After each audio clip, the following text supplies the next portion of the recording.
call is going to be recorded.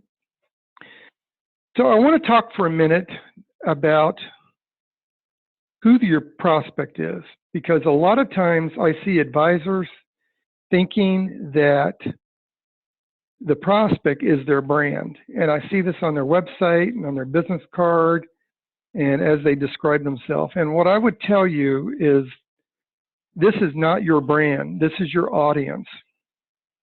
Now, the interesting thing about the senior market, I call it aging into this next phase of your life, is it's very, very predictable. And by that, I mean that the baby boomer generations are those individuals born in 1946 up to 1964. They are the most studied target group of people that we've ever had. And over that 18-year period of time, they all experienced the exact same life situations. They all went through the same lifestyle issues. And because they're studied and because they went through the same things over 18 years. Now, when I say the same things, what do I mean by that? Well, they all came back from World War II. They got married. They bought houses. They bought cars. They bought diapers. They bought baby beds. They bought playpens. They bought the hula hoop. They put their kids in preschool, elementary school. They bought bicycles and tricycles. They put their kids in junior high school. They paid for soccer and football equipment. They put their kids in high school. They bought the first car for their kids, and they put them through college. They all went through these life experiences during the same 18-year period of time.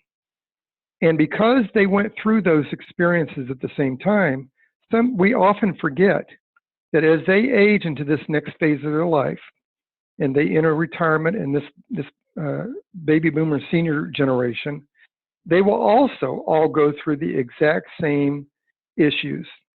And I call this predictable buying behaviors. What I like about the senior market is that it is predictable. We already know what's going to happen. As I mentioned earlier, this is the most studied target market in a generation. So I'm just going to profile your typical senior client, and then I'm going to kind of mention some of the things that are in common with him, things that we already know about. So as we talk about the conversation that we're going to have with these seniors, that we can frame our conversations around the things that they're going to do anyway. You'll find that as I do training and coaching with agents, I like anyway, the whole concept of anyway. So let's look at how anyway applies to this market, to your audience, to your prospects. So if you have a male turning 65, on average, not all the time, but on average, his spouse is usually a couple of years younger than him, right? So if he's 65, his wife's usually about 63. And he's going to do three things between the ages of 65 and 66, depending on what year he was born. I was born in 54, so my full retirement is 66 and a half. But he's going to do three things almost without exception. These are predictable. I already know they're going to happen. You already know they're going to happen. You just might not have thought about it. He's going to sign up for Social Security. When he signs up for Social Security, he's going to automatically be enrolled in Medicare. In fact, if he's going to continue to work, he has to opt out of Part B.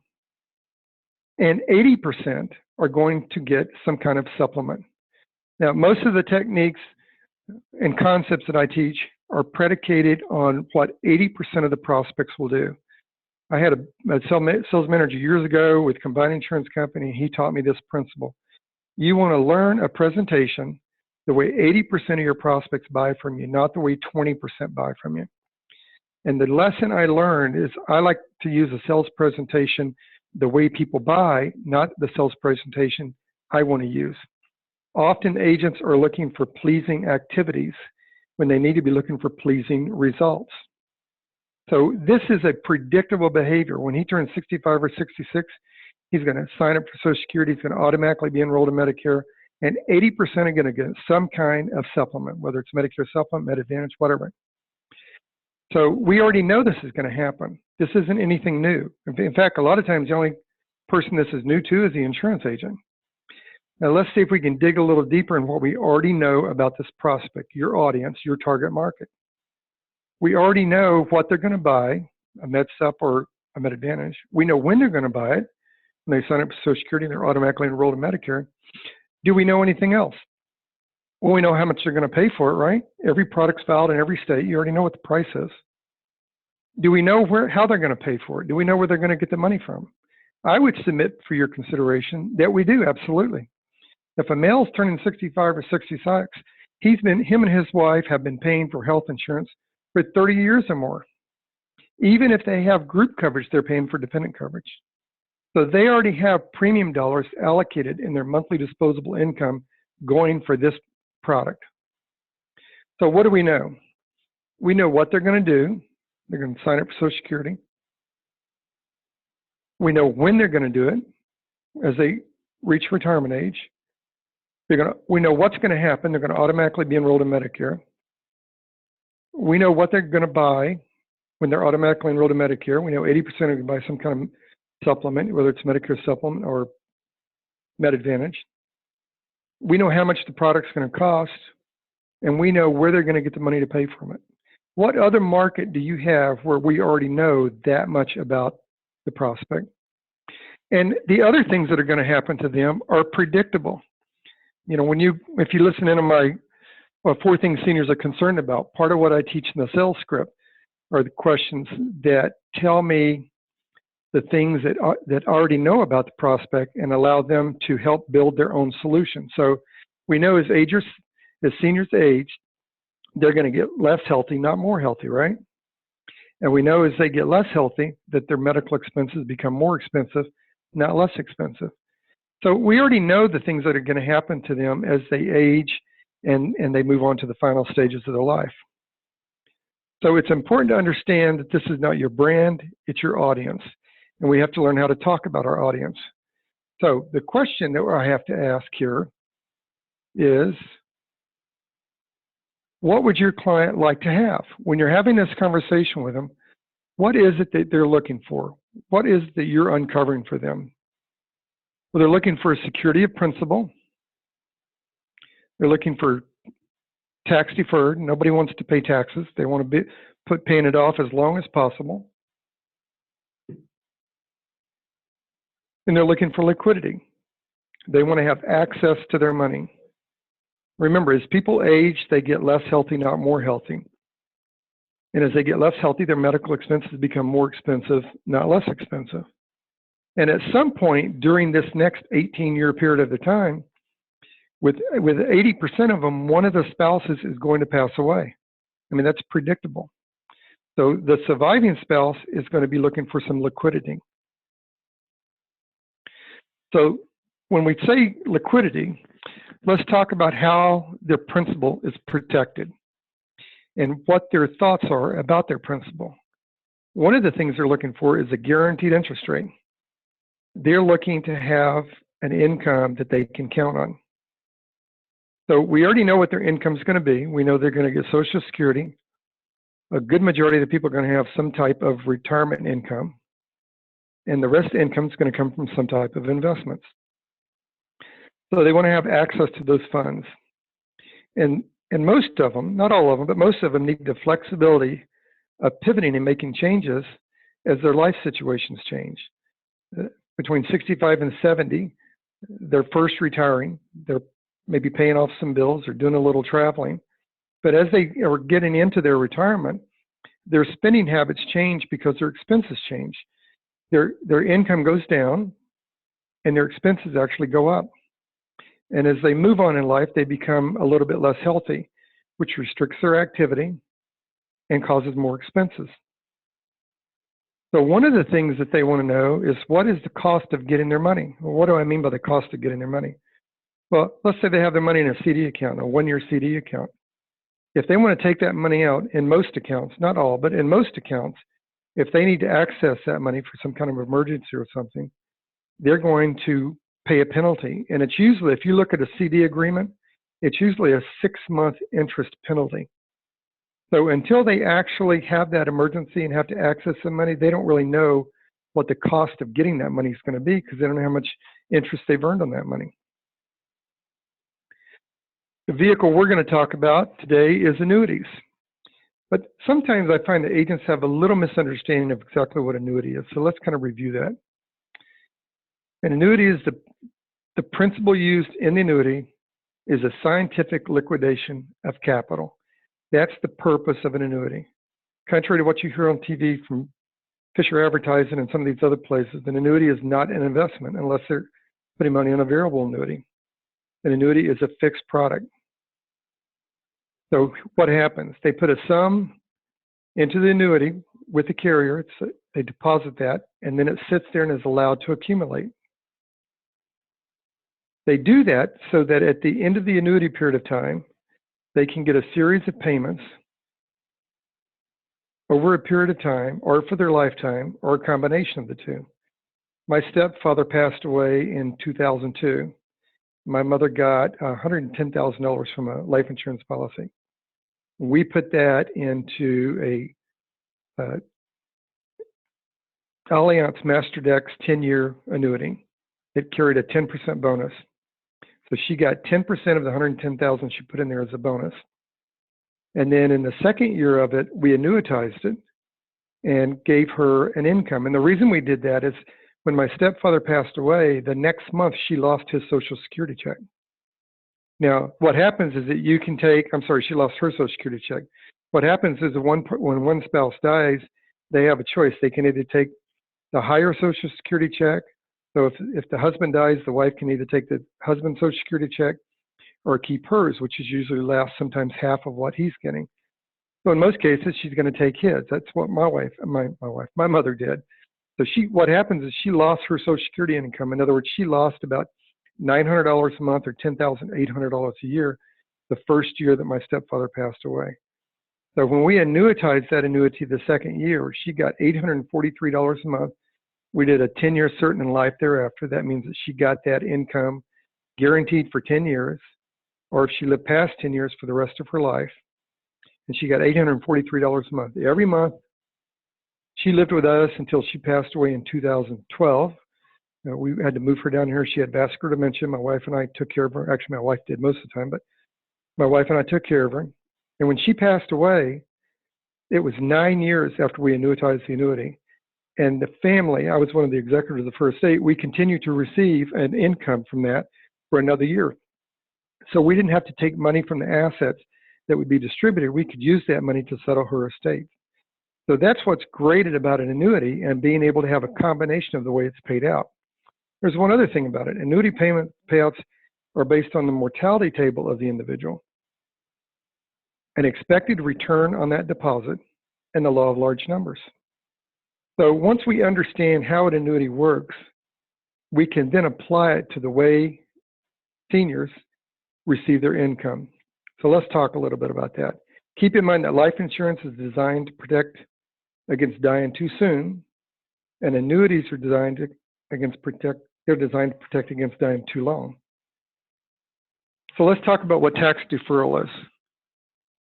For a retired person, their interest grows tax deferred, and that gives them the value of triple compounding. And it's within this concept of triple compounding, I'm going to show you where you can reposition money to pay for the products that will help them get through the aging process, whether it's long-term care, the Medicare supplement, a whole life policy. It's going to help them get through that process, protect their assets, provide security for their family, and do it with money that they're spending anyway. Remember that concept anyway. So here's the way triple compounding works. They get interest on their interest on their principal. They get interest on their interest.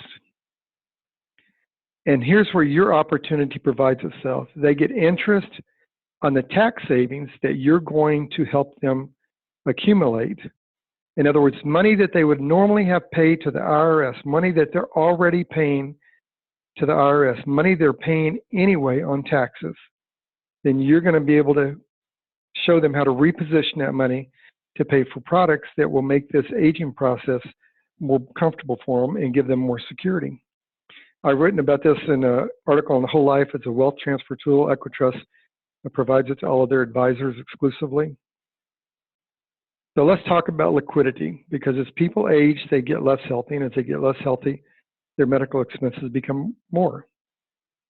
So what they're looking for is the ability to access their funds as they need it. I know everybody thinks that in an annuity you can't access the money, but that's not actually accurate. Most annuities have an ability to take out 10 to 15% a year, penalty-free. And here's the question that I've asked seniors over the year. Like if they say they've got money in a CD account, I ask them, no, why do you have that money in the CD account? What was your thinking when you put it in there? And the answer 80% of the time, remember my 80% rule, the answer 80% of the time is they have it in there for emergencies.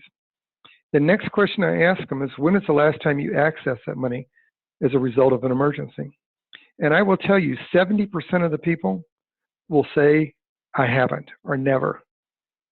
They just like having the money there so they know they can access it. And what do they access it for? Well, they really want to be able to access it to travel, to visit family, for sudden emergencies. They want to be able to access it to live their life.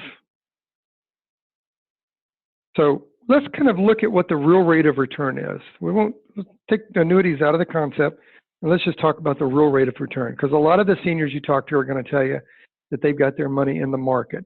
They're going to tell you that they had losses in the market, but over 10 years, their stockbroker tells them they're going to be able to earn 10%. So let's just look at what the real rate of return of money is and how that applies to triple compounding. So many people put their money in a conservative instruments such as CDs or money market, really because they're not sure what to do with it, but a lot of times for emergencies. But here's the problem. The value of that money is often reduced by taxes and inflation and could actually decrease in value for when they eventually take it out and spend it.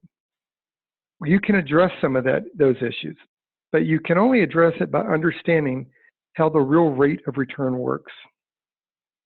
So if you're getting 4.5% interest, I know some of you are saying, where would you get that? Well, you can get that in bonds, and there's a couple of instruments you can get that from. But that's flexible. I mean, the market changes all the time. We've got a new president in. Janice Shilson from the Feds is going to start hiking interest rates. As interest rates go up, bond rates go down. As bond rates go up, interest rates go down. So who knows what the market's going to do? It's cyclical. About every 2 to 5 years, these rates change. So if you don't agree with my numbers in this illustration, and this is just a hypothetical, plug your own numbers in here and do the math. That's good. But if they're getting 4.5% interest and they deposit $100,000, then they're making $4,500 at the end of a 12-month period. If they're in a 33% tax bracket, they're going to pay $1,485, not counting deductions, to the IRS. Being left with $103,000, if you count inflation, which over the last 10 years has averaged about 3%. It fluctuates between 2% and 3 and 4%. But they're going to lose anywhere from $2,000 to $3,000 of that on inflation. So they're going to be left with less than that $100,000 that they started off with. This is an opportunity for you. Now, I want to go through taxable equivalent yields. So when people talk to you about, oh, well, I can get a better return in the marketplace, maybe they can. It's particularly now when the big boys are doing great in the marketplace, but the average investor isn't. But let's look at what tax equivalent yields are. So the tax equivalent yield is the interest rate required on a taxable investment that would equal the yield of a tax deferred interest in accumulation. So in other words, how much interest would they have to earn to end up with the same return if the interest, if the interest was earned inside a product that the interest didn't have to be reported to the IRS? Well, let's say a person in a 35% tax bracket, they would have to earn 7.69% taxable interest to match a 5% deferred taxable yield. Now, there's some examples for you.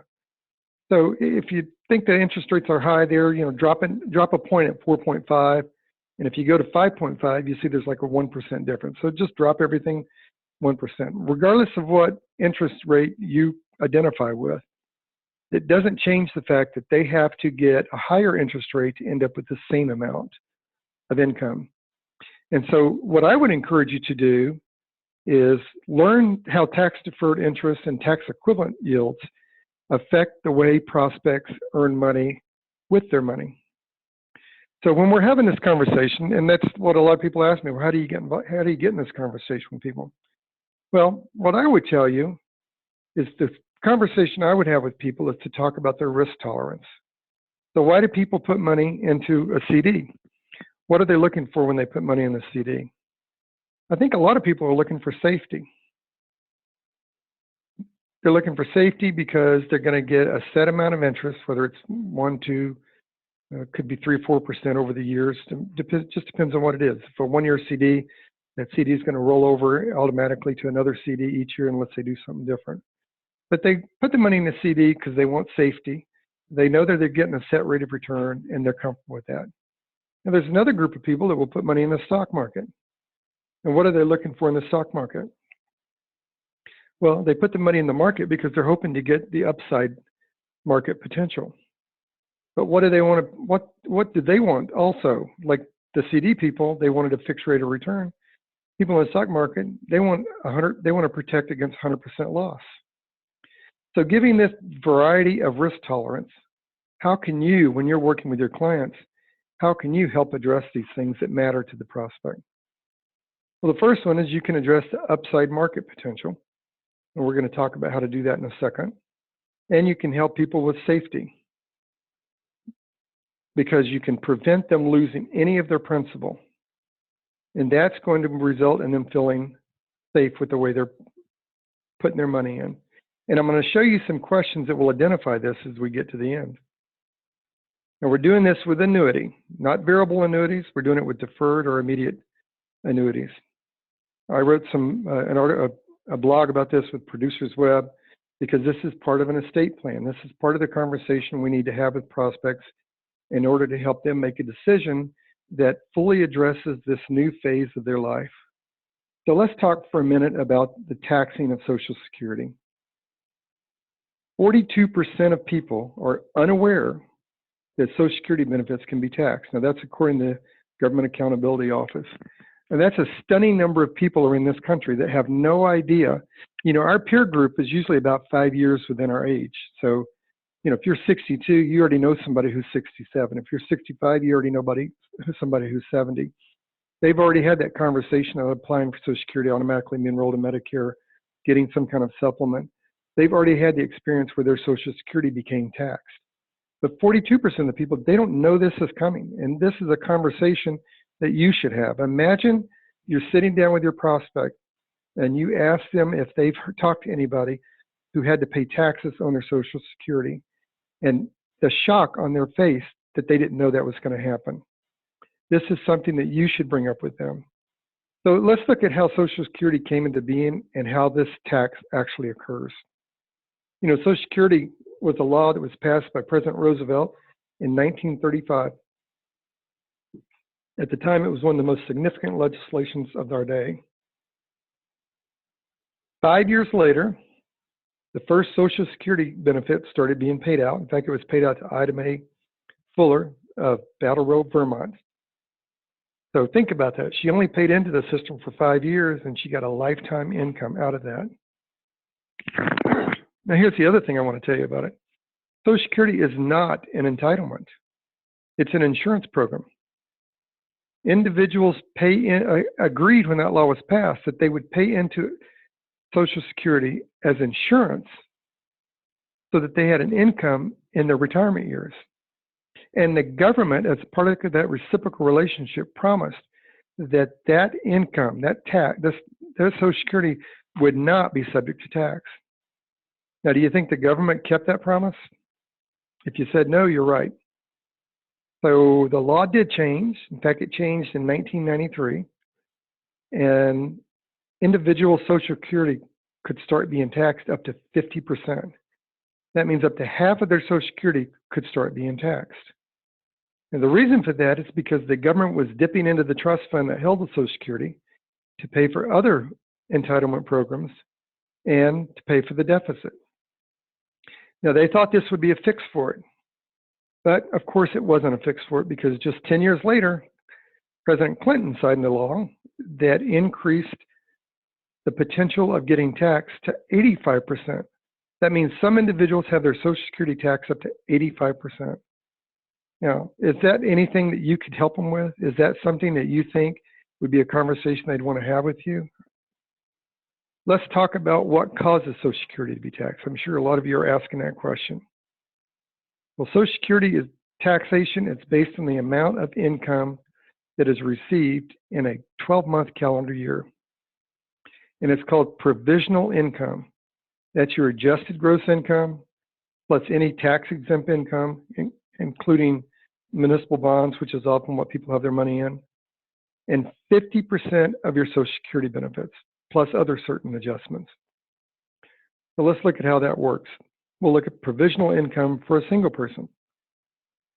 So a single person can become taxable after their income plus half of their Social Security reaches $25,000. So their Social Security can become taxable after their income plus half their Social Security hits that 25,000 mark. Then they can be taxed up to 50%. If their income exceeds 34,000, just based on the formula we just told you, their income plus half their Social Security, if it exceeds 34,000, they can be taxed up to 85%. And I'm going to show you in a minute how that works. Now, for a married couple, it's the same principle, but a little higher amounts. So after your income plus half of your Social Security reaches 32,000, and 50% of their Social Security benefits is taxed. If that amount exceeds 44,000, then 85% of their Social Security benefits are taxed. So let's break down the seniors, and I'll show you how this tax works. If you're single and your income exceeds 25,000, and what's going to happen? If it's less than 25,000, you're not going to get any tax on your Social Security. If it's 25 to 34,000, then 50% of that income is taxed. Keep that in mind. 50% of that income is taxed. If it goes over 34,000, all the money above 34,000 is taxed an additional 35%, or a total of 85%. So all that, any money above that and half the Social Security is going to require the Social Security to be taxed 85%. I know it sounds confusing. I'm going to show you another table that will break that down for you. And the same thing for a couple. So if their income is under 32,000, there's no tax on Social Security. If it's 32 to 44,000, then their Social Security could be taxed up to 50%. And if their income is over 44,000, then all their Social Security could be taxed up to 85%. So here's how that breaks down. Step one is the provisional income. So that would be $30,000 of Social Security in this illustration. And in this illustration, they got $45,000 in IRA withdrawals. So their total provisional income for the year is $60,000. What's the threshold for a married couple? Well, the first threshold is $32,000. Remember I said anything between $32,000 and $44,000 gets that first tax? So in step two, $28,000 of their income, of that $60,000, is above the $32,000, isn't it? That means that it's taxed at 50%. So you take half their Social Security, $14,000 of that is taxable. Now let's go to step three. You got $60,000 of provisional income. The second part of that is if their income is over $44,000. Remember, the threshold is 32 to 44, and anything over 44. So in this example, they're over by $16,000. That means that their Social Security can be taxed another 35%, for a total of 85%. In this illustration of 30,000 Social Security benefits and 45,000 in IRA withdrawals, they've got a total of $19,600 in income that can be taxed by 85%. So 85% of the 30,000 means that 25,000 of their Social Security can be taxed. So here's the formula. If step four is less than the maximum, 44,000, then that amount is paid. If step four is greater than step five, then that amount is paid. So here's the question. If we could reduce the withdrawals, if we could reduce the provisional income that's causing their Social Security to go over the threshold, would you be able to reduce the taxes they pay? And if you were able to reduce the taxes they pay, would they be able to reposition that savings in the products like whole life insurance, long-term care insurance, their supplement, or other products that will make this next phase of their life more manageable? So let's do a summary here. What is provisional income? It's the 1099 income from savings and investments. And that income contributes to the taxing of Social Security. Remember, That 1099 income, the savings from investment, is added to their Social Security income, and then that determines whether Social Security is going to be taxed or not. So income from these accounts could be the reason that they're paying more taxes on that Social Security. Remember, I gave you one of the questions, did you pay taxes last year? I'm going to show you the rest of the questions in a minute here. So what is provisional income? Well, it's half their Social Security. It's IRA distributions, certificate of deposits distributions, money in a money market account, U.S. Treasuries, mortgage certificates, which a lot of people have, capital gains from selling businesses or other things, dividends they get from stocks and bonds, tax-free bonds, and corporate bonds. All that income, all that 1099 income is added to half their Social Security, and that determines if that Social Security is going to be taxed up to 50 or 85%. So is there a better way? Is there something different that can be done? I think there is, and that's what we're going to talk about here in the rest of this call. I'm going to run through this pretty quick. It's being recorded, and you're going to get the article when we're done that will kind of lay this out for you. But I'm also going to give you access to a course that has 12 lessons in it that goes into detail about all these issues of annuities. So here's the important principle to take away from this. It's not so important, and every word in the rest of this presentation that I have bolded is for emphasis. These are things that are really important. It's not so important about the amount of interest you earn. So I've had clients over the years that say, well, I'll make more than that in the stock market. Well, maybe you do. It may not be the amount that you earn on your money. On your money is an important word. It may be more important how you earn your money. In other words, how does your money earn interest? That may be more important. We already talked about tax equivalent formulas. So by asking the question and helping prospects understand the difference between the money they earn, where they earn that money from, and how they earn interest can be a big difference. Now I'm going to stop for a second here, see if anybody has any questions or comments about what we've done so far. So I'll take just a quick break here. If you've got any questions, go ahead and type them in there. When we go back in here, we're going to take two examples of prospects, and then we're going to break down exactly how they get taxed on that.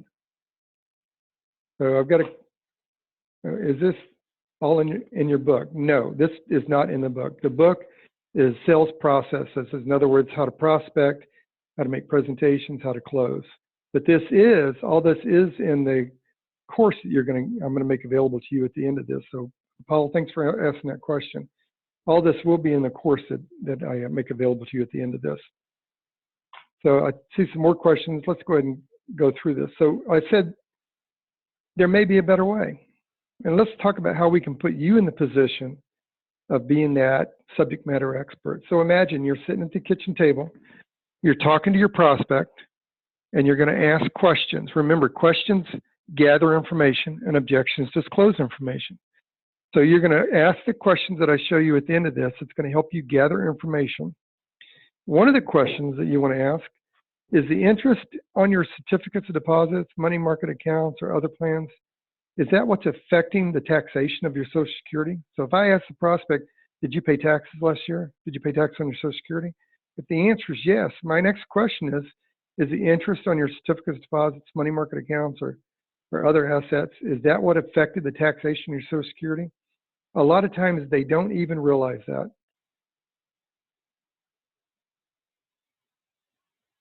Then I want to ask them, are you paying income taxes on interest or money earned but you do not currently need? So when they tell me, I get more interest in the stock market, my broker says over 10 years you can earn 10%. Well, maybe. But when you deduct the taxes that they pay on that and inflation, their interest rate might be a lot less than what they would get if they earned that money inside a vehicle that they didn't have to report to the IRS. Remember, all that income they're earning on provisional, that goes in a 1099 form, and that has to be reported to the Internal Revenue Service. So I'm going to show you exactly what happens when we reposition the money that's earning that interest that has to be reported to the IRS and what effect that can have on people's income. And as a result, how that's going to help you pick up wallet share in the home. So By reducing provisional income, in other words, when income is deferred instead of taxed, it reduces that provisional income and it lowers the amount below what the threshold is. Now, that is a result of Section 72 of the Internal Revenue Code. The Section 72 states that income credited on a deferred annuity contract is not currently includable. That's the exact wording from the code.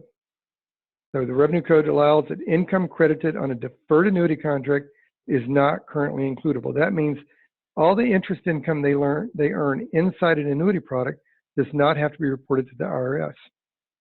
So imagine how that can work when you're doing the math with your prospects and showing them how they can reposition this money to lower their taxes and increase their income with this one simple method. I know some places have this monthly service you can pay for and do all these fancy calculations of taxes, and that's good. That's good when you're doing full estate planning, but I don't know that that's good for just your basic client. Remember, I said the way I design my presentations and my questions is around 80% of how my prospects buy.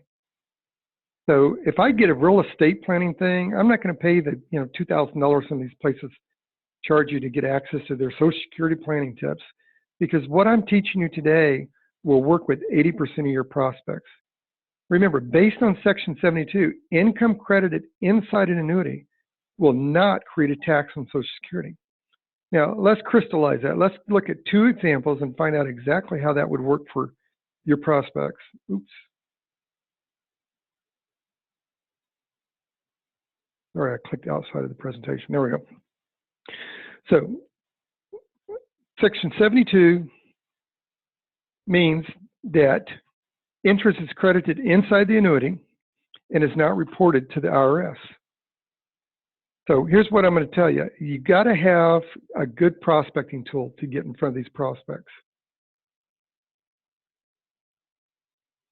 And what I recommend, one of the vendors I recommend is Target Leads.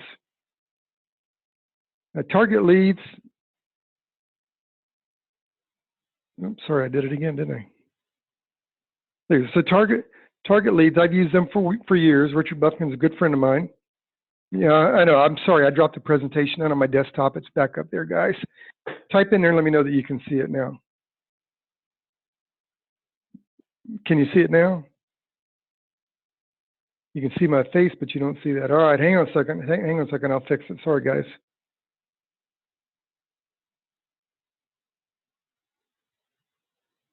All right, there you go. Does that work better for you? All right, perfect. All right, we're back up and running. That's user error, my mistake there. I'm trying to read your questions as well as do this, so I apologize for that. So let's go back to this. So in order to make this process work, you got to have prospects that fit the profile. So I don't care what, I mean, you use whatever lead vendor you use. I use Target Leads. I've known them for years. Richard Buffkin, who owns Target Leads, does a great job. So whenever I've ordered leads, I always use them. And here's, right on their website, here's something to understand. When you're targeting baby boomers or the senior market, a lot of annuity marketers do this prospecting without offering a gift because the response rate is only about 0.2% or 0.5%. What I like about Target Leads is that they have a combination leads that offers a checkbox so that it tells you what dominant buying motive the prospect has besides just annuities. And that usually generates a 1.5 to 3% response rate. So they recommend a profile of individuals 55 to 75 years of age. They recommend an income of $75,000 or above. And when you get those response cards, they look like this.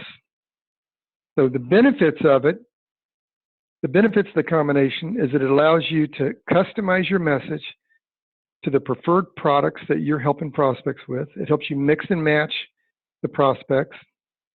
And these are real lead pieces for cross-selling. So here's what it looks like right here. It's a postcard. They mark if they're interested in or have questions about long-term care, Medicare, final expense, and annuities. And this gives you the opportunity to package your solutions together. I'm not promoting Target Leads or anyone else. I'm just telling you I use them. and their cards work great. You get a 1.24% national average on this one, 1.43% national average on that one. Anyway, so let's look at a profile of a prospect. I'm going to take Sam Q. Sam's retired. He's living comfortably. He receives an income from his pension and from his Social Security. His savings are in a CD, mortgage certificates, and money market accounts. I ask him, do you need this income from this CD, certificates, and money market account to live on? And his answer is no. He rolls the interest right back into him. So he has a pension of $19,200. His Social Security is $11,400. His interest income from the CD and mortgage certificates are $12,400.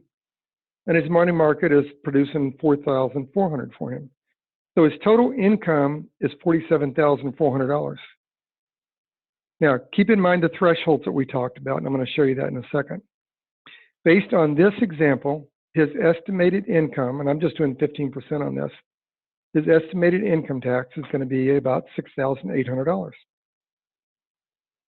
So that means that he's $16,000 over the threshold. The threshold for a single person is $25,000. $19,200 on the pension, $5,700 on half Social Security, $12,400 on the CD mortgage certificates, $4,400 on the money market, $41,000 on the total threshold.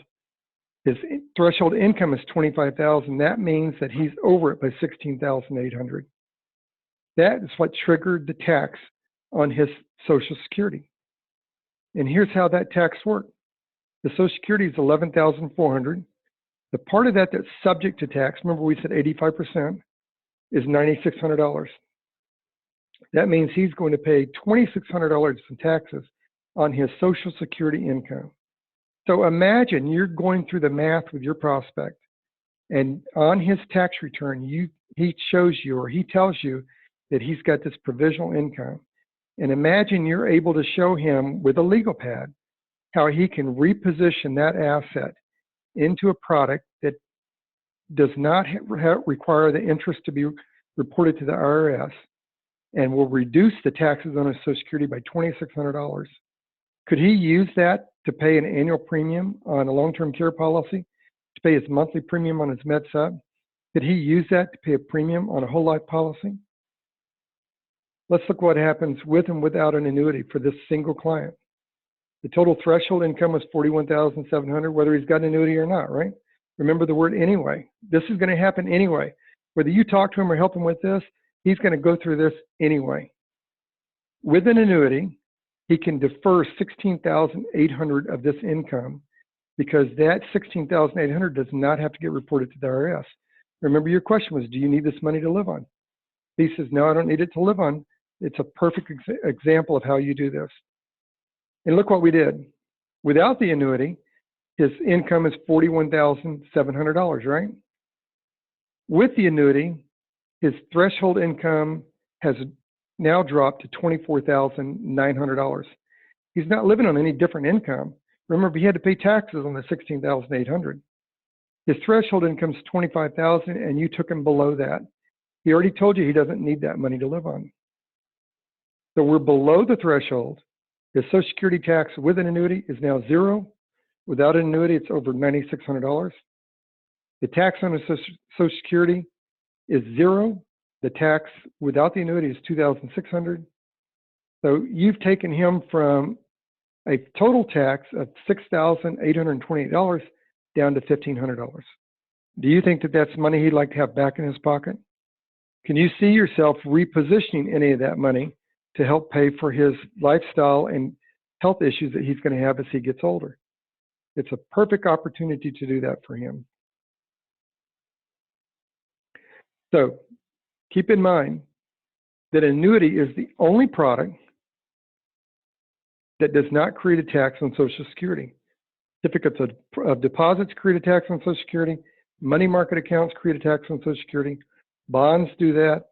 Dividends create a tax, and mutual funds do. So the net retirement income would have increased.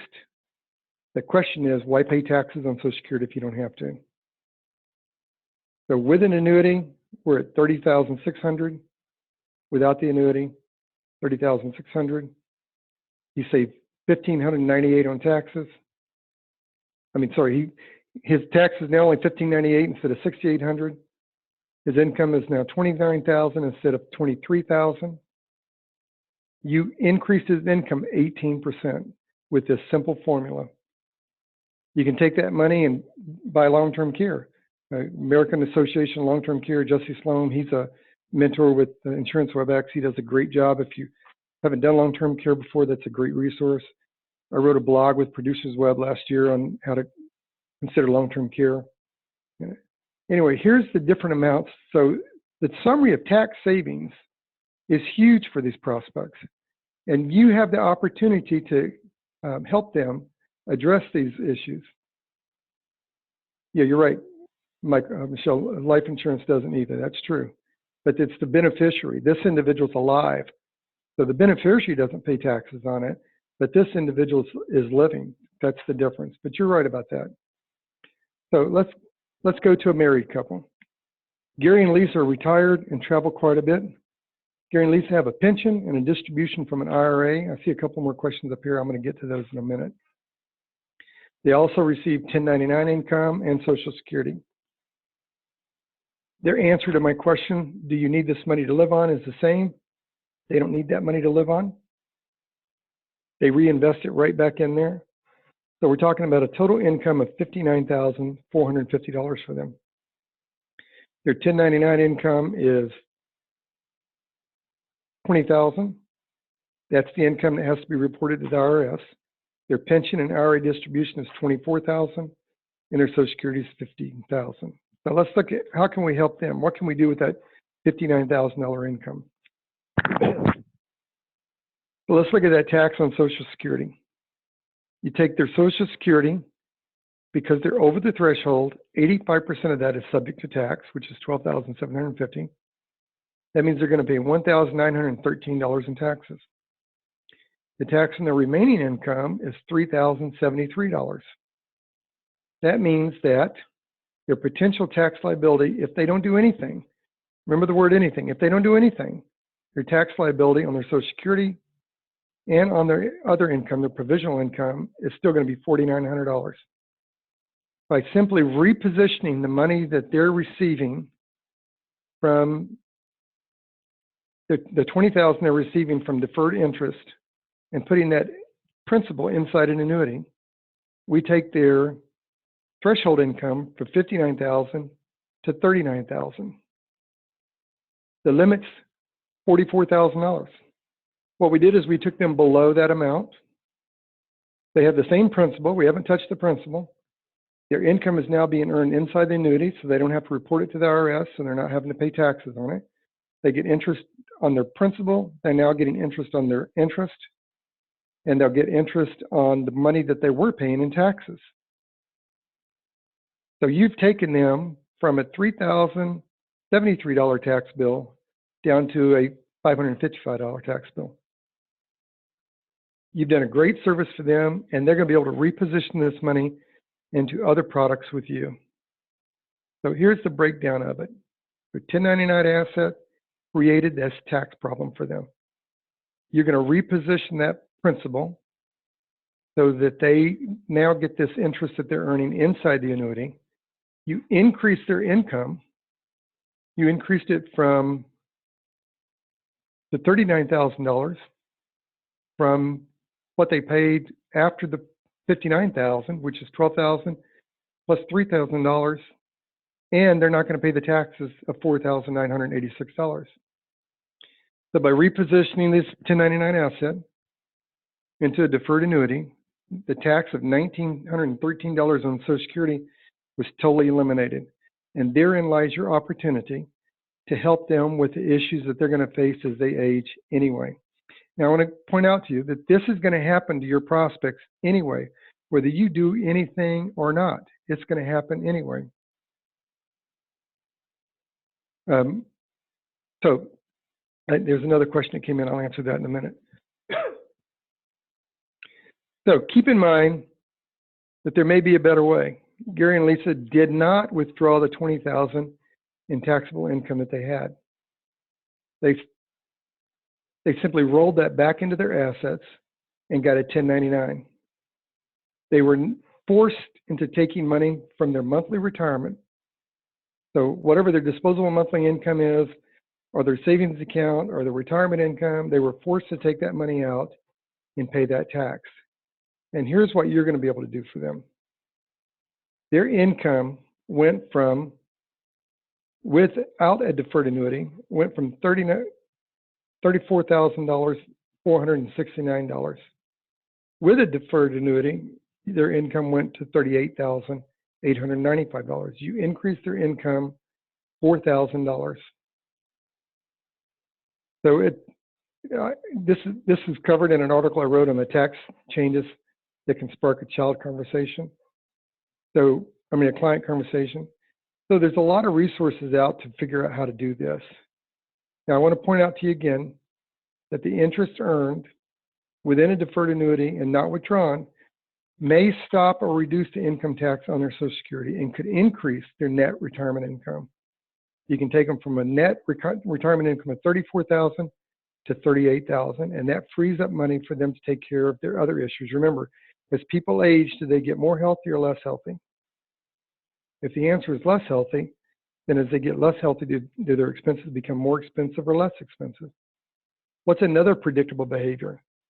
Well, we know for a fact that over this next 18-year period when they retire, that one of the spouses is going to pass away. That's predictable. And since women tend to live longer than men, it's usually the husband that passes away. And when he passes away, the wife is left with a choice. She can take his Social Security, which is usually higher than hers, or she can keep hers. And in most cases, she's going to take his. And when she takes his, if hers is about $900 a month, which is the national average, go to socialsecurity.gov and you'll see that, she's making a conscious choice to give up $10,800 a year in income. So it's a perfect opportunity for you to package a final expense product, a long-term care product, a Medicare supplement product together. And we already know that they've got the premium dollars to pay for it in their budget because we just showed you how to find that. So we're coming to the end of this training today. You're going to get an article in an email as soon as this is done called the Social Security Tax Surprise. This is an article I wrote for Insurance News Net magazine. I'm going to send you a copy of this. It's a great article that explains this concept exactly. And now I'm going to show you the exact questions you need to ask to uncover this. So did you have to pay taxes on your Social Security last year? Did you have to pay federal taxes on your Social Security last year? Because that'll tell me if they went 50% or 85%. What percent of your Social Security was taxed? Most of the time, they don't know. And I don't need any great software to do this with, although software is good to have if you get a more complex situation. But their tax return from last year is going to tell you this. They will be able to look right on their tax return and see that the income they reported as interest earned income, that provisional income that's in this presentation, if that is on their tax return, then all you have to do is back that out, and that shows you what their taxes would have been without that. In fact, this is a great opportunity for you to ask for their accountant's name who did their taxes and work with that individual to get referrals and show that individual this technique, because that individual can actually help you get in front of more clients, because by saving his clients money, they will see him as more of a subject matter expert. Another question is the interest that caused you to go over the Social Security threshold resulting in this tax, is that something you need to live on? So what I asked them is, did you pay taxes on your Social Security last year? Yeah. Did you pay federal taxes? Yeah, I did. Now, of the interest income that caused you to go over that threshold, do you need that money to live on, or do you put that back into your investments? If their answer is, well, no, I don't need that, I don't take that out, I put it back in, then that tells me that I'm going to ask this question here. What benefits would you see in comparing rates of interest on income without receiving a 1099 that is reportable to the IRS? If they tell me they want to make that comparison, then that's a great opportunity for me to go through the real rate of return and talk to them about how we can reduce their taxes and increase their income. So here's the follow-up question. Would not having to report this interest on your 1040 Would that have helped you reduce or eliminate the taxes you paid on Social Security? If their answer is yes, could you have a better prospect than someone who just told you that they're paying taxes on Social Security, and that if they didn't have that, pay that tax on Social Security, they'd have more money for something else? So here we are. I'm going to summarize this. Remember, the annuity values accumulate tax deferred. Your money grows faster with annuity because you earn interest on dollars that would otherwise be paid in taxes. The principal earns interest, the interest compounds because the interest earns interest, and they can earn interest on the tax money they were paying. Remember, they're paying this tax money out anyway. This is the anyway philosophy. They're paying this tax money out anyway. So if I can help them reduce that tax money, then the portion of that tax money they'll reposition into products that can help the rest of their retirement, which is long-term care, final expense product, Medicare supplement. And with this tax deferred status, they can accumulate more money in a shorter period of time, and they have greater return on their money. Now, I'm going to give you an example. An agent contacted me just a couple of weeks ago. He's been in the business 3 or 4 years. He hasn't sold any annuities. I went through this process with him on the phone, talked to him about the questions. He had a client that he ran into. This is the actual email I got from him. I have an opportunity for an annuity. My experience is limited.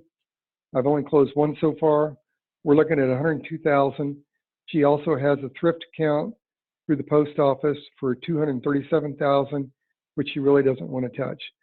Call me. So I called him. We had a conversation. I needed a little bit more information from him. I told him, so that some of the information I needed is this money qualified money? Is the 102 I thought would be in an IRA? I'm guessing the thrift savings was in a 401k account.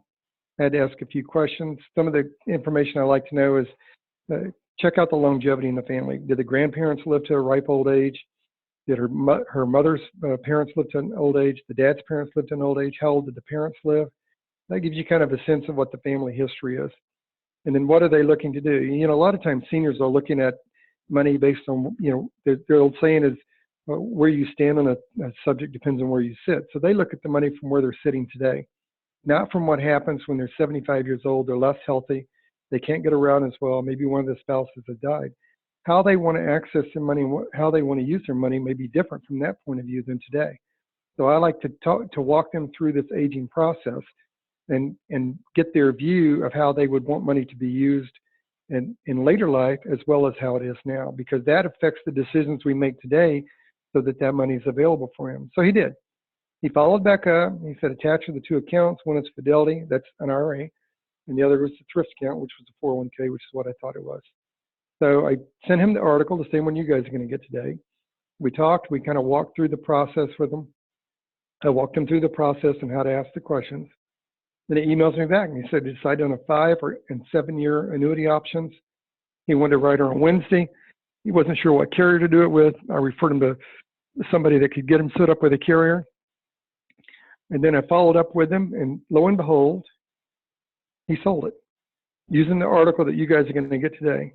So he made about $3,000 with the concept that I just taught you today. It only took him a few minutes to do it. He didn't have to be a tax expert to do it. He didn't need any special software to do that.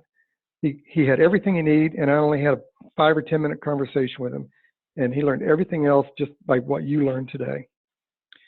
So I'm going to make this course that I put him through, I'm going to make this course available for you guys. You can go to 7-Figure Sales Tool. That's the name of my website, 7-Figure Sales Tools. It's just like it sounds, the number 7, Figure Sales Tools.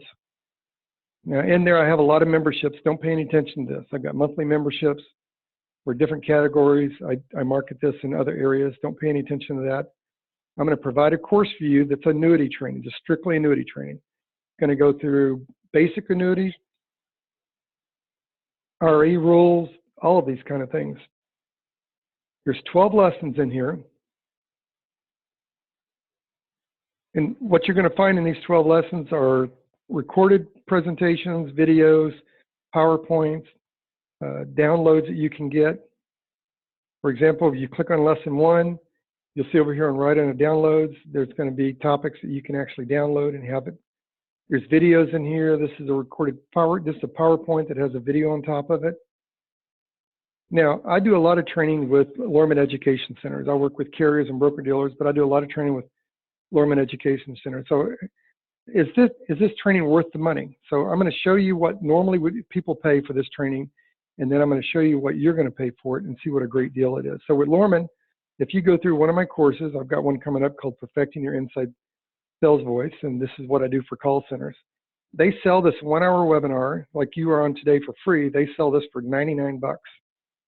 If you want the audio and the reference manual with it, you pay $168. So if you were to go to the same course, oops, sorry. If you were to go through the same course, the 12 lessons here, and bought each one of them for Lorman at $99 each, you'd pay $1,188. Of course, that's not what we're going to charge you guys to do this. I'm just showing you how valuable each of these lessons are within this one course. So normally I would do this with broker dealers. I sell this course for $147. One course with 12 lessons, it's worth $1,100. I get that all day long with Lorman. But I've had a special working relationship with Insurance WebEx for years. I've written for their magazines since 2004. And so I always have a special arrangement just for the people from Insurance WebEx. If you're on this call today, you came through Insurance WebEx, you're not going to pay $147. You're going to get it for just $97. So you're going to get the annuity course, you're going to get all 12 lessons, and that is recorded PowerPoints, videos, downloads. You're going to get all that for just $97. All you have to do is go to 7-Figure Sales Tools, right here, click on this tab that says Secure Senior, and that's going to open up this payment page for you. Now, I'm also going to put right in here. Remember, there's one course, 12 lessons for just $97. But I'm also going to put right in here in the chat box, I'm going to put the link for this payment page in there. For those of you who can't or don't have time to go to 7-Figure Sales Tools. So I'm going to paste that right in here. There you go. So you can click that link right there. It'll take you right to this payment page, just $97. And keep in mind that you're going to get the exact same training you went through today, but a lot more detail and a lot more annuity training. You're going to get different concepts on how to do split annuities. And keep in mind, as you're running your business, at any given point in time, you have the power to say, this is not how the story ends. The way you've earned money and how you've built your business today isn't the way it needs to be. You can do more.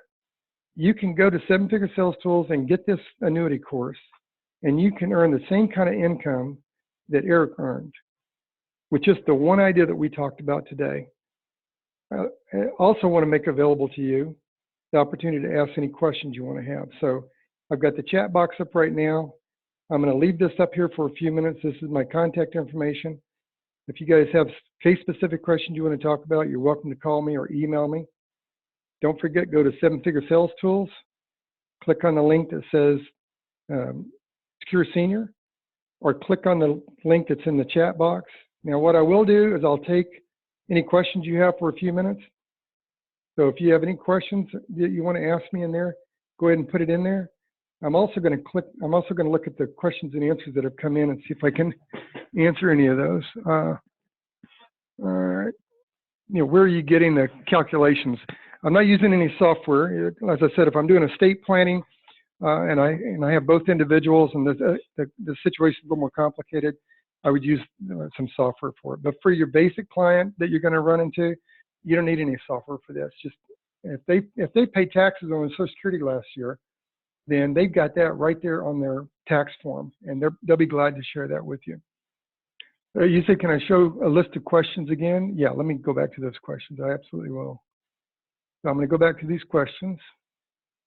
Remember, you can get all this training in the annuity course for $97. Just click on that link. I'm going to go back to these questions here. There they are. There's your question for you. Now, the reason I sound a little bit rushed is because I know that we have gone over the time limit here. I think we scheduled 1 hour and 15 minutes for this, so I realize I've gone over it for a little bit. I'm going to leave it open in case there's any more questions. Yeah, absolutely. So ask them for the tax return if they answer your questions yes. So here's the way I would ask the questions. I'm visiting with them. Now let me ask you this: as you age, do you think you get more healthy or less healthy? Or get less healthy?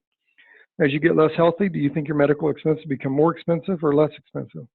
Well, more expensive. Well, what plans do you have to cover those additional expenses? And they'll say, I either don't have a plan or, um, I've got a supplement or whatever it is. I'll say, do you mind if I ask, did you pay taxes on your Social Security last year? Well, yeah, I think we did. Did you pay federal tax on your Social Security? Yeah, I'm not sure. I think we paid some tax, but I'm not sure if it was federal. Well, no, this interest income that caused you to go over the Social Security threshold and have to pay taxes on your Social Security, do you need that money to live on?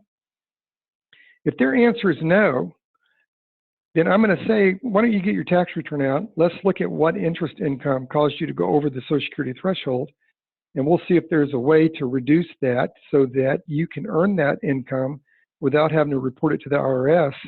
And I'll show you how you can keep that and increase your income. So that's kind of the way I would present it to people. I don't know if that helps you. If it does, just let me know. Should I ask? Yeah. So I just answered that question for Fernando, is that how you say it?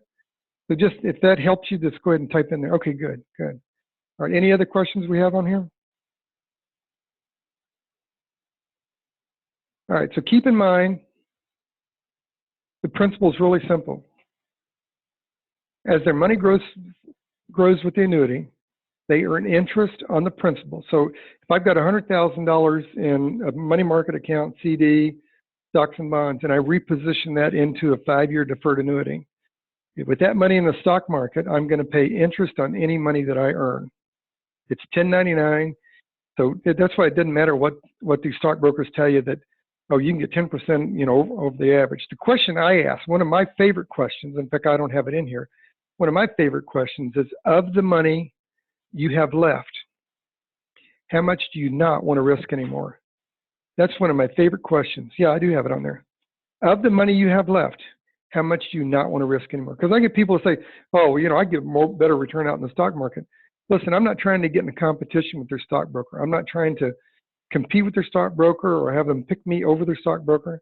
In fact, I don't want them to pick us, because if they pick us, I've got a 50% chance of losing, don't I? So what I want them to do is see me as an alternative. And what's great about this question, of the money you have left, how much do you not want to risk anymore? And the words that I have bolded are words that you emphasize when you talk to them. So would not having to report the interest on your 1040 have helped you reduce or eliminate the taxes you pay on your Social Security? See how I emphasize those words? Of the money you have left, how much do you not want to risk in the market so you can feel more comfortable trying to get the upside gain on the rest of your money? If they give you a figure, if they look at each other and they say, well, we'd like to keep $50,000 out and not risk that. They just told you they'll buy a $50,000 annuity from you. I'm not worried about the rest of the money they've got. Just like on the example with Eric, I knew he would get that $102,000. I'm not worried about the other money, the $234 in the 401k. Here's what's going to happen in a year from now. In a year from now, she's going to get a 1099. But from the annuity company, she's going to get a statement. And that statement's going to show what her gain was. And she's not going to have to report that gain to the IRS, but she's going to report that other gain. And when that happens, when she gets that 1099 and does her taxes, and her tax person says, well, this was a good deal, you don't have to report this income, and that lowered your taxes, she's going to go, maybe I need to give John a call. And that's going to give you the opportunity. So maybe she's going to say, maybe I need to call Frank, or maybe I need to call David and see how we can take care of that. So I just take what they identify with. If they identify, when I ask that question, of the money you have left, how much do you not want to risk anymore? If they answer that question and give me a dollar figure, $25,000, $50,000, $75,000, I've had them say $200,000. I've delivered an annuity for $175,000 and have the wife say, well, no, listen, I've got $150,000 in my account. Can I get one of those? It's such a great question to ask. Anyway, on that site there that I offered you, that course, there's questions, all the kind of stuff is up there on that. That's why it's such a great deal for you. And you deserve it. You work hard for your money. You go through a lot of prospects that are one-legged. You show up with the husband's ear, or the wife's not, or the wife's ear and the husband's not. You know, we really fight hard in this business to make a good living. And you deserve to have a simple way of capturing more wallet share. And all I'm talking about is anyway money. That's what I call it, anyway money. This taxing situation is going to happen with your prospects whether you talk to them or not. And in fact, it could really harm you, because if you wrote a product with them and then you get some idiot like me that comes in the house that has gone through this training and knows how to ask these questions, I'm going to take the annuity money and I'm going to split that money up. And I'm going to put $34,000 or $44,000 in a single premium immediate annuity. And I'm going to use that money to pay the premium on the med sup I take from you. And I'm going to put the rest of their money in a 7-year or 10-year deferred annuity. So at the end of that 7 or 10 years, their money grows back to the original amount, and you're going to lose them as a client. Now, Eric, you do not need a special license to sell fixed products. You do need a special license to sell variable annuities. I've got variable annuity training in the course that I'm offering, but I've never really done variable annuities myself. I used to be security licensed. I'm not anymore. I'm not a big fan of variable annuities. But fixed annuities, you do not have to be licensed at. And if you're not sure about what carriers to use, you know, you can call me or email me. I'll put my contact information on the screen again. So remember, you're going to get this course for $97. I'm only going to have it up on the website here for the people on this call today, and then I'm taking it down. There's no way I can afford to do this for anybody that would come to my site, but I'll leave it up here for a while, and you can get this. It's only $97, and you're going to get 12 lessons. And Eric's already shown you that he made $3,000 with just this one idea. So I'm going to end this right now. We've been on the call for an hour and 15 minutes. Go to 7-Figure Sales Tools, click on Secure Senior, or click the link I put in the chat room. You'll be able to make your purchase, get the course for $97. It's worth $1,100 or more easily. I get that all day long with Lorman. If you sit on this webinar with Lorman, you would have paid $99. You would have paid $168 for the audio and workbook. You're going to get everything for $97. So it's foolish to not get this. I mean, it's a great value for you. Let me put my contact information up here one more time. I'm going to check the box here and see if there's any other questions. I don't see any others coming in. So listen, I appreciate you guys' time. I'm going to stop the recording now.